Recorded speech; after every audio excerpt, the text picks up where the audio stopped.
حضرت ابو ہریرہ رضی اللہ تعالیٰ عنہ سے روایت ہے کہ نبی اکرم صلی اللہ علیہ وآلہ وسلم نے ارشاد فرمایا، بے شک اللہ تعالیٰ فرماتا ہے، اے ابن آدم، میری عبادت کے لیے فارغ ہو جا، میں تیرا سینہ غنا یعنی دولت مندی اور بے نیازی سے بھر دوں گا اور تیری محتاجی کو تجھ سے دور رکھوں گا۔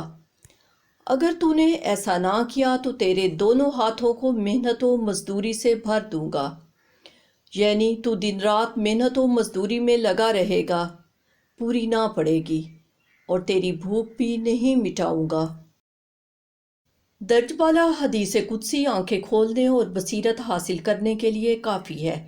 اس کے ذریعے ہمیں یہ نصیحت ملتی ہے کہ عبادت اور اعمال صالح کو دنیا پر ترجیح دیتے ہوئے خود کو عبادت جو کہ مقصد تخلیق ہے اس کے لیے فارغ کرنا چاہیے۔ جو ایسا نہیں کرے گا اس کا نقصان بھی یہاں پر بتا دیا گیا ہے۔ پھر اللہ تعالیٰ ایسے لوگوں کو دنیا میں مزید الجھا کر بے پناہ مشغول کر دے گا اور مال کی برکت بھی سلب کر لی جائے گی اور وہ دنیا کے کاموں میں الجھ کر رہ جائے گا۔